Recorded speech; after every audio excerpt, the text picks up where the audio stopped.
What's the difference between vertical breathing and horizontal breathing? As a general rule, we ultimately want to be horizontally breathing. That's going to keep us more parasympathetic or down-regulated, which is ultimately the goal.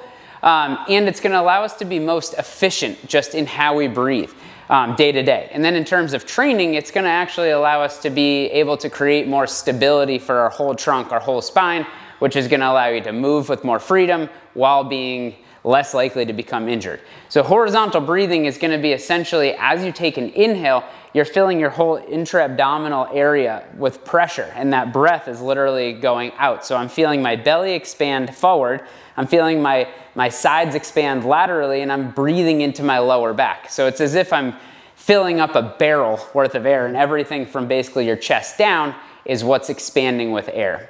That would be a horizontal breath. A vertical breath would essentially be the opposite, which is a poor, dysregulated style of breathing, it's actually called a paradoxal style of breathing, which is where I take an inhale, my belly goes in, my ribs go in, my back goes in, and my shoulders come up, which in breathing that way, what it's signaling to you is it's signaling that you're in a sense of panic because you're using all your secondary muscles for the breathing mechanics, which ultimately is going to create anxiety. It's going to lead to more breathlessness. It's going to lead to decreased ability to create stability through your trunk.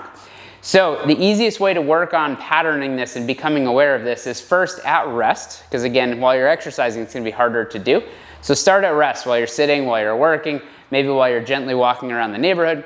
And as you're expanding and taking your breaths, feel, am I expanding into my belly? Am I going into my ribs? Am I going to my back? And an easy way to do that is if I make L's with my hands, I can grab my ribs right around my side, just below my ribs. So I have my fingers going into my stomach, I have the sides here going right into my sides, and my thumbs go into my lower back. Now, the thing with this is as I take an inhale, I want to feel pressure into every part of that. So I have my finger into my belly, my sides, and my low back. They're all expanding outward. That's patterning me. And you'll notice there's different people who are going to have like the ability to breathe in their stomach really well, but not their back. And it's one of those things where you can emphasize pushing your thumbs into your back to really try to create that movement. And like all neurological things, with practice, you're going to be able to improve that position. So I'd say first would be become aware of, are you horizontally or vertically breathing? If you're vertically breathing, make sure shoulders stay down, everything below your chest moves. And then you can reserve the shoulder piece for like when you're hyperventilating, when you're sprinting upstairs, or when you're in the middle of like a Metcon in training. Like that's when you're going to need that. But as quickly as you can, come back out of that position. So first is gain awareness. Second is going to be pattern this, where at rest, make sure you're horizontally breathing. And then as you're slowly adding more stimulus, so maybe you're on an air bike, maybe you're going for a walk, maybe you're carrying a kid, something along those lines, that becomes a stimulus in which you can train to make sure the position is still horizontally breathing.